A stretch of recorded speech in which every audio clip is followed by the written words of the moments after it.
Ven, Señor Jesús, por Watchman Nee. Apocalipsis 2:19, yo sé tus obras, y tu amor, fe, servicio y paciencia, y que tus obras recientes son más numerosas que las primeras.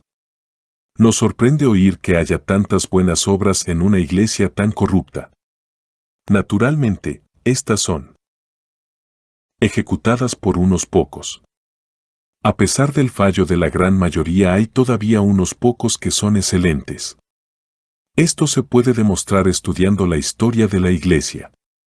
Nota del traductor de la edición inglesa, como se indicó en el prefacio de esta obra, sobre el Apocalipsis, la parte del estudio que trata del capítulo 2:19 hasta 3:22, faltaba en el manuscrito. Con miras a completarlo, el lector va a hallar en los párrafos que siguen un arreglo hecho y traducido por este traductor, de comentarios, correspondientes a esta porción ausente, que se hallan en una obra posterior del autor, publicada en chino, titulada Ortodoxia de la Iglesia. Esta porción traducida está tomada directamente de la primera edición de la obra en chino, que fue publicada en Chongqing en 1945. El Señor reconoce que hay alguna realidad incluso en el sistema católico romano. Gente como Madame Guyon, Francois Fenelon, Lacombe, John Toller y muchos otros no solo fueron salvos sino que conocían a Dios de una forma muy real. Esto es algo que hemos de recordar. Apocalipsis 2:20, pero tengo unas pocas cosas contra ti, ¿qué toleras que esta mujer Jezabel enseñe y seduzca a mis siervos a fornicar y a comer cosas sacrificadas a los ídolos? ¿Quién es esta Jezabel? Jezabel, cuya historia se halla en Primera Reyes, es una personalidad excepcional del Antiguo Testamento. El rey Acab de Israel tomó por esposa a esta Jezabel, la hija de un rey de Sidón, 16:31. Esta mujer sedujo al pueblo a servir y adorar a otro dios, a Baal. El problema creado en aquel tiempo era más que una simple adoración de ídolos, los hijos de Israel cambiaron también su Dios. Hicieron de Baal su Dios. Nunca había habido ningún rey que indujera al pueblo a pecar en forma semejante como hizo el rey Acab. Él fue el primero que estimuló al pueblo a adorar a un Dios extraño. Su pecado superó incluso al de Jeroboam. La mujer mencionada aquí es Jezabel. Tanto la mujer mencionada en Apocalipsis 17 como la mujer que escondió la levadura en 3 medidas de harina, que se menciona en Mateo 13, corresponden al sistema católico romano. Aquí hay una mujer que trae confusión al pueblo de Dios, así como a la palabra de Dios. Trae la idolatría. Se llama profetisa. Desea predicar y enseñar. Es cierto que según la verdad divina la Iglesia se halla delante de Dios en la posición de una mujer. Pero cuando la Iglesia se abroga la autoridad de enseñar se vuelve una Jezabel. La Iglesia de Dios no tiene derecho a hablar en su nombre. En otras palabras, la Iglesia no tiene doctrina suya, puesto que solo el Hijo de Dios es la verdad y tiene verdades. Cristo como la cabeza de la Iglesia es el único que puede hablar. El sistema católico romano, transformándose en una Jezabel, insiste en lo que enseña la Iglesia, en vez de insistir en lo que dice la Biblia o lo que enseña el Señor. Jezabel ha cometido adulterio, se ha unido con el mundo. El fenómeno del sistema católico romano en los últimos 1000 años más o menos, es según la Carta de Santiago, 4:4, un adulterio de primera magnitud. Aquí hallamos que la Iglesia ha perdido su castidad. La consecuencia de este adulterio es la adoración a los ídolos. Nos enfrentamos con el hecho de que ninguna otra iglesia tiene tantos ídolos como la católico-romana. ¿Toleras que esa mujer Jezabel enseñe y seduzca a mis siervos a fornicar y a comer cosas sacrificadas a los ídolos? ¿Por qué Jezabel? Porque ella introdujo dioses extraños y por ello puede representar a la Iglesia católico-romana. Hay muchas deidades extrañas que han sido tomadas y etiquetadas con nombres cristianos, y la más notable de ellas es la imagen de María. Los griegos tienen la diosa Venus, los países orientales tienen la Diosa de la misericordia, los egipcios tienen la diosa del otro mundo, pero solo el cristianismo no tiene ninguna diosa. Por amor a poseer una diosa, por tanto, María fue introducida. Esto es idolatría, añadida a fornicación. El fracaso de los creyentes de Tiatira, dice Dios, es permitir que estas enseñanzas prevalezcan sobre ellos. Apocalipsis 2:21, y le di tiempo para que se arrepintiese, pero no quiere arrepentirse de su fornicación. Solo hay una mujer en todo el mundo que haya matado a los profetas y esta es Jezabel. A lo largo de siglos, en la Edad Media y más tarde, ha habido innumerables hijos de Dios que han sufrido la muerte de la mano de la Iglesia Católico Romana. La Iglesia insiste en que ella decide o juzga lo que es recto y trata de controlar la mente del hombre. No va a arrepentirse. Apocalipsis 2:2, he aquí, la arrojó en cama. Nótese que no se trata de un ataúd, sino de una cama. Significa que su condición es crónica, como cuando un médico declara que la enfermedad del paciente no va a mejorar sino que irá de mal en peor. Su condición no mejorará. Apocalipsis 2:23, y mataré con peste a sus hijos y todas las iglesias sabrán que yo soy el que escudriña la conciencia y el corazón, y os daré a cada uno conforme a vuestras obras. Esto puede referirse a la forma en que en el futuro Dios va a usar al anticristo y sus secuaces para destruir el sistema católico romano. Apocalipsis 2, 24-25, pero os digo a vosotros y a los demás que están en Tiatira, a cuantos no tienen su doctrina, y no han conocido las profundidades de Satanás, como dicen ellos, no os impongo otra carga. No obstante, lo que tenéis, retenedlo hasta que yo venga. Nótese la frase, y a los demás que están en Tiatira, Jezabel quería matar a Elías. El profeta estaba muy abatido y asustado, así que se escondió. Cuando Dios le preguntó la causa, Elías se quejó de que se había quedado solo, y además que su vida estaba en peligro. La respuesta de Dios fue, yo haré que queden en Israel 7,000, cuyas rodillas no se doblaron ante Baal, y cuyas bocas no lo besaron. 1 19:18. Estos son los demás que están en Tiatira. Gracias a Dios, de que haya todavía los que no aceptan la enseñanza y no saben nada de las cosas profundas de Satán. La palabra, batea, en griego se traduce como misterio o cosas profundas. Si se pregunta a un sacerdote católico que tome la Biblia y la comente, con frecuencia responde que la Biblia es un misterio, y que solo el Papa puede entenderla.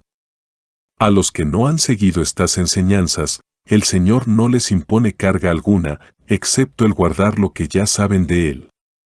Basta con que lo guarden hasta que Él venga.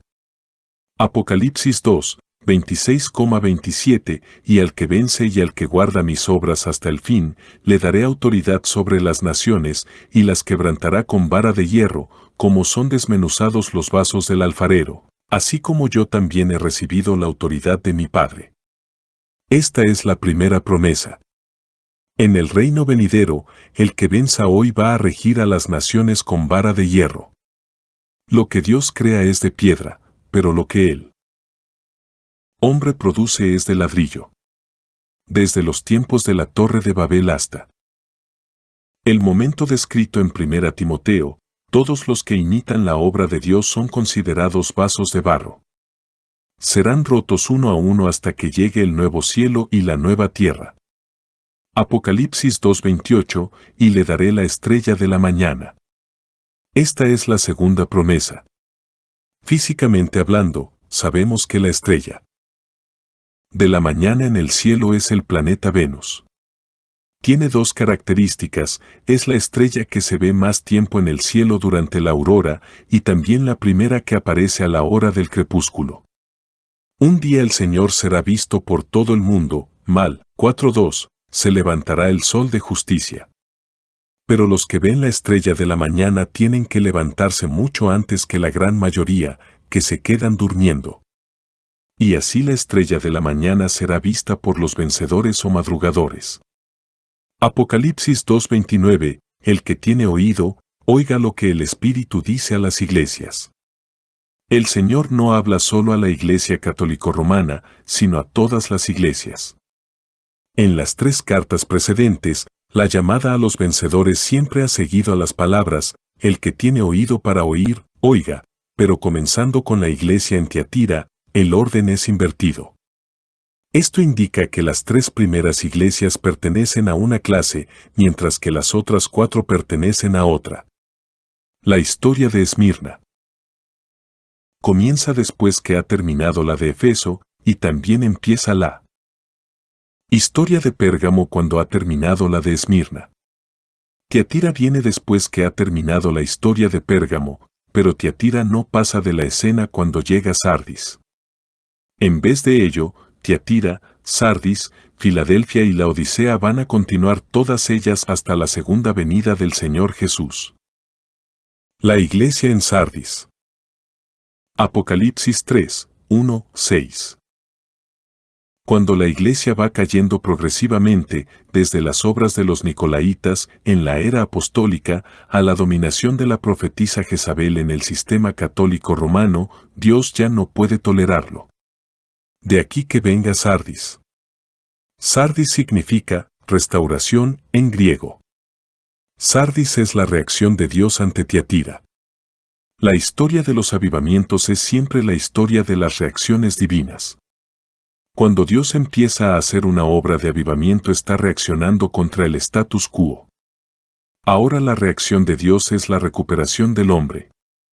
Apocalipsis 3:1, el que tiene los 7 espíritus de Dios y las 7 estrellas dice esto, en Efeso el Señor tiene las 7 estrellas en la diestra, en Sardis tiene las 7 estrellas.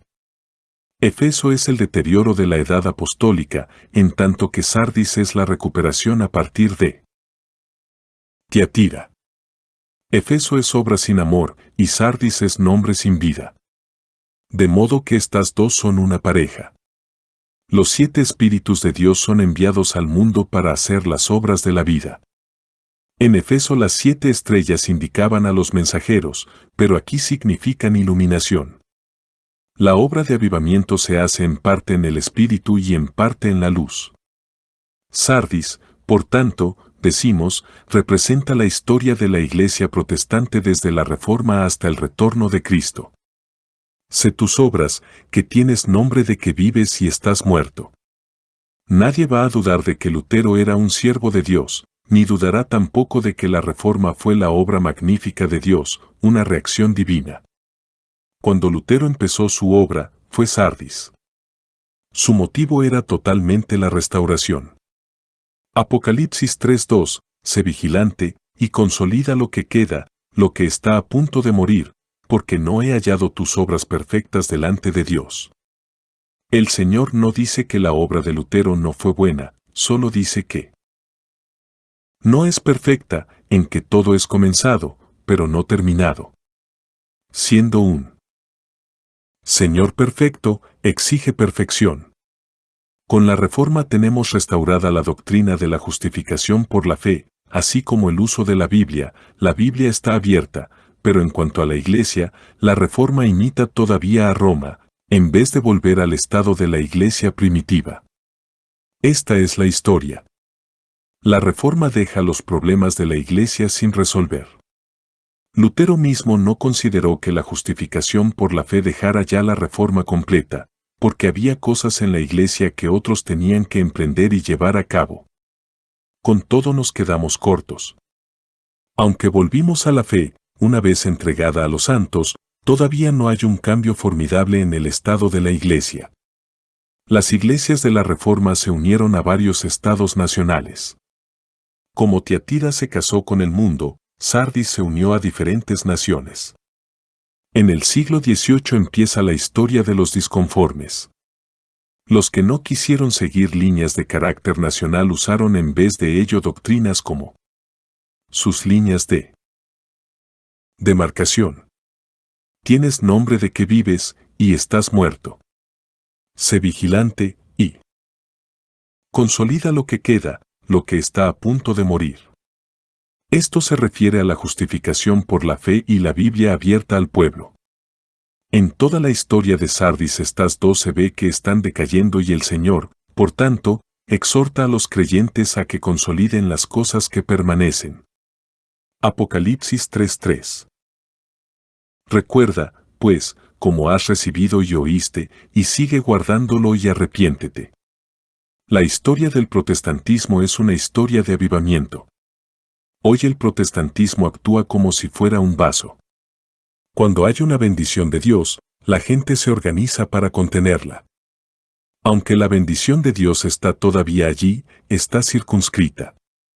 Durante la primera generación, la copa está llena, pero con la segunda generación, sin embargo, ya solo está medio llena, de modo que el mensaje se vuelve menos claro, y para la tercera o quinta generación, apenas hay agua, aunque queda el vaso. La gente entonces disputan sobre cuál posee el mejor vaso, a pesar de que apenas queda en ellos un sorbo para beber. Como resultado, Dios contesta con otra reacción y así nace otro Sardis. Los hombres siempre tratan de hacer algo para preservar la gracia de Dios. Ahora bien, el vaso hecho por el hombre nunca se rompe, porque no faltan nunca personas que se esfuerzan por conservarlo. Por ello, toda la historia está llena de avivamientos. Por una parte hay un avivamiento, por el que estamos agradecidos a Dios. Por otra parte, en estos avivamientos el hombre nunca vuelve, como debería, al principio, y en consecuencia los creyentes somos reprendidos por Dios. Los siervos de Dios tienen este problema, que hallan difícil en extremo distinguir entre lo que es el agua de vida y lo que es una copa vacía. Y así de cada copa vieja continuamente va procediendo una copa nueva. El protestantismo, pues, está siempre experimentando avivamientos, y con todo, el Señor declara que es imperfecto. Es casi perfecto, pero no del todo, puesto que nunca ha vuelto al principio. Recuerda, pues, como has recibido y oíste. De lo que se trata no es de cómo recibimos y oímos ahora, sino más bien cómo se recibieron y se oyeron las cosas entonces. Y se ocupaban asiduamente en la enseñanza de los apóstoles, en la comunión unos con otros. HCH 2:42. No podemos inventar la comunión. La comunión de los apóstoles es la comunión de Cristo. Si es la enseñanza de los apóstoles es la enseñanza de Cristo. El error de Tiatira fue el crear su propia enseñanza. Pero Dios no nos ha encargado que inventemos, sino que recibamos. Durante los últimos 20 siglos todo se ha inventado excepto la verdad. Podemos descubrir la verdad en nuestro espíritu, pero no podemos inventar ninguna verdad. Vendré sobre ti como un ladrón, y no conocerás de ningún modo a qué hora vendré sobre ti.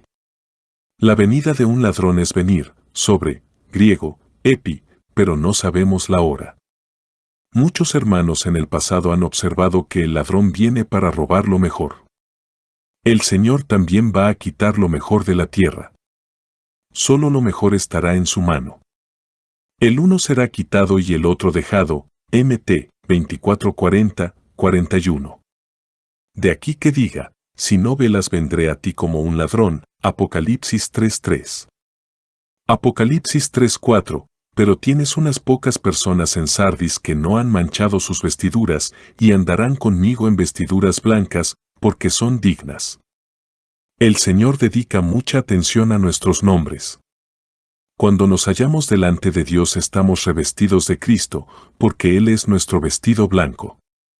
Pero cuando nos hallemos delante de Cristo en el trono del juicio, necesitaremos estar vestidos también de fino, limpio y resplandeciente, porque el lino fino es las acciones justas de los santos, Apocalipsis 19:8. Apocalipsis 3:5. El que venza será vestido de vestiduras blancas, y no borraré su nombre del libro de la vida, y confesaré su nombre delante de mi Padre y delante de sus ángeles. Aquí no se trata de tener un nombre escrito, sino de que nuestro nombre sea confesado. Al tiempo de la resurrección los ángeles estarán también presentes. Y aquel a quien el Señor confiese el nombre, tiene parte en el reino, pero aquel cuyo nombre no sea reconocido por el Señor no tiene parte en el reino. Ahora bien, esto no es cuestión de la eternidad, sino que se trata de reinar con Cristo. Cuán patético será el tener el nombre escrito en el libro de la vida, y que este nombre no sea confesado en esta ocasión. La Iglesia en Filadelfia. Apocalipsis 3, 7-13. El nombre, Filadelfia, es una combinación de dos palabras griegas, philo y adelphas. Philo significa amor y adelpha significa hermano, de aquí que Filadelfia signifique amor fraternal. Ahora bien, se puede notar que las palabras del Señor a Filadelfia y a Esmina son muy semejantes. De las 7 iglesias, 5 son reprendidas y solo 2 no reciben reprensión. Estas 2 son Esmirna y Filadelfia. Tal como vimos que los problemas en Esmirna procedían del judaísmo y de los judíos, vemos que ocurre igual en Filadelfia. A la iglesia de Esmirna el Señor les dice, tendréis tribulación, a la iglesia de Filadelfia les dice, yo también te guardaré de la hora de la prueba que está para venir sobre el mundo entero. A las 2 iglesias el Señor les menciona la corona. A Esmirna le dice, yo te daré la corona de la vida, ya Filadelfia, retén lo que tienes, para que ninguno tome tu corona.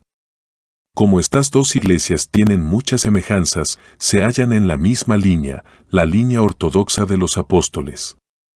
Pero aunque la iglesia en Sardis es verdaderamente una restauración, la recuperación no es perfecta. Porque, al revés de la iglesia de Filadelfia que recibe alabanzas, Sardis recibe reprensiones.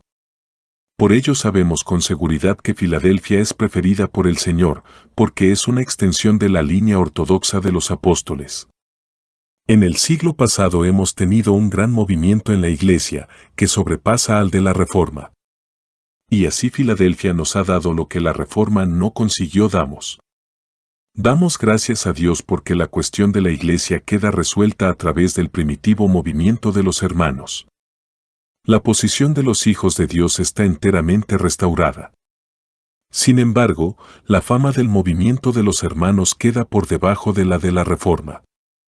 Porque la Reforma rompió con el mundo con la ayuda de la espada, en tanto que el movimiento de los hermanos depende puramente de la predicación de la palabra de Dios. Apocalipsis 3:7 escribe al ángel de la iglesia en Filadelfia. Filadelfia, amor fraternal. ¿En qué aspecto alaba Dios a Filadelfia en particular? En su amor fraternal, porque la distinción que existe en otras iglesias entre los ministros y los legos está aquí totalmente abolida. Además, en la iglesia no hay judío ni gentil, ni libre ni esclavo. Todos son hermanos. Solo después que los ojos de uno han sido abiertos a esto, puede hacerse posible el amor fraternal. En el mundo las distinciones se consideran gloriosas, pero en la iglesia son vergonzosas. La iglesia no existe para que haya diferencias, sino amor fraternal. Esto dice el santo, el verdadero, el que tiene la llave de David, el que abre y ninguno cierra, y cierra y ninguno abre. La vida del Señor es santa, Él mismo. Es esta santidad. Y Él es esta realidad delante de Dios, porque Él es la realidad de Dios. La llave de David significa autoridad. Cristo es el último recurso, y todos los problemas son resueltos en Él. En la obra no se trata de fuerza, ni de propaganda, sino de que Él abra la puerta.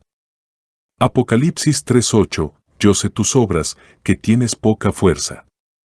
Hay un pasaje en las Escrituras que se puede asociar a este versículo, los que menospreciaron el día de los comienzos modestos.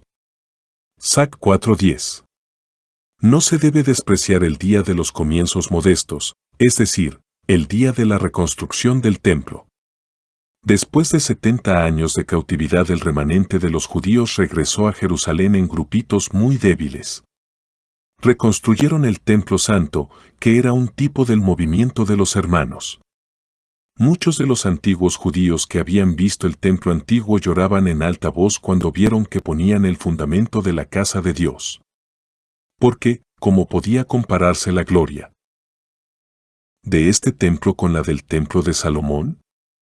Pero, Dios habló por medio del profeta Zacarías, diciendo que no debían despreciar el día de los comienzos modestos. Hablando comparativamente, el testimonio de la Iglesia en el mundo es como el día de los comienzos modestos. Has guardado mi palabra y no has negado mi nombre. Del lado de la fuerza, el Señor les concede dos cosas, el haber guardado su palabra y no haber negado su nombre. Los hermanos son conocidos por su conocimiento de la palabra de Dios. Un simple creyente entre ellos parece tener una comprensión más clara de las Escrituras que algunos misioneros. Y desde 1828 los hermanos han insistido en que solo se les debe llamar cristianos. Muchos creyentes insisten en tener nombres denominacionales, pero estos hermanos no tienen otro nombre que cristianos. Otros escriben su nombre con mayúscula, hermanos, pero ellos nunca lo hacen. He aquí, he puesto delante de ti una puerta abierta, la cual nadie puede cerrar. Para Filadelfia el Señor solo menciona la palabra, abierto. La gente insiste que si se predica conforme a las Escrituras se van a cerrar todas las puertas. La mayor dificultad para obedecer al Señor se presenta cuando una persona encuentra las puertas cerradas. Con todo, hay esta promesa extraordinaria, he aquí, he puesto delante de ti una puerta abierta, la cual nadie puede cerrar. Apocalipsis 3:9, mira, yo entrego de la sinagoga de Satanás, a los que se dicen que son judíos, y no lo son, sino que mienten, he aquí, yo haré que vengan y se postren a tus pies, y reconozcan que yo te he amado. Hay por lo menos 4 cosas que judaizan al cristianismo, a saber, un sacerdocio intermediario, un código escrito, un templo físico, y promesas temporales. Para los que conocen al verdadero Dios, la influencia del judaísmo queda completamente anulada. Apocalipsis 3:10, por cuanto has guardado la palabra de mi paciencia. Esto va unido al copartícipe vuestro en la tribulación, en el reino y en la paciencia de Jesucristo, Apocalipsis 1:9. La palabra es un nombre, no un adjetivo, no es mi palabra paciente, sino la palabra de mi paciencia, esto es, la paciencia de Cristo mismo. Hoy el Señor es paciente con los que le menosprecian. Su palabra es la palabra de paciencia. No tiene fama aquí en la tierra. Es un hombre humilde, el hombre de Nazaret, que algunos entienden es el hijo de un carpintero. Cuando le seguimos se nos dice que guardemos la palabra de su paciencia. Yo también te guardaré de la hora de la prueba que está para venir sobre el mundo entero, para probar a los que moran en la tierra. La prueba que ha de venir sobre el mundo entero, todos los cristianos saben que es la gran tribulación. Pero antes de que venga la hora de la prueba nosotros habremos sido arrebatados. En la Biblia hay 2 lugares que hablan de la promesa del arrebatamiento, una se halla en Lucas 21:36 y la otra en Apocalipsis 3:10. Tenemos que seguir al Señor cuidadosamente, aprender a andar en el camino de Filadelfia y pedir al Señor que nos libre de todas estas cosas que vienen sobre el mundo. Apocalipsis 3:11, mira que vengo enseguida, retén lo que tienes, para que ninguno tome tu corona. Esta iglesia seguirá hasta el retorno del Señor. Retén lo que tienes, ¿qué tienen los de Filadelfia? Mi palabra, mi nombre. Para que ninguno tome tu corona. Para las otras iglesias, de lo que se trata es de ganar la corona, para Filadelfia, se trata de no perderla. Porque el Señor les dice que ya tienen la corona. Solo hay una persona en todo el Nuevo Testamento que sepa que tiene la corona, y este es Pablo. Y de todas las iglesias, solamente Filadelfia sabe que tiene una corona. Así, pues, dice él. Señor, no permitas que nadie te la quite, con lo cual quiere decir, no salgas de Filadelfia y no abandones tu lugar.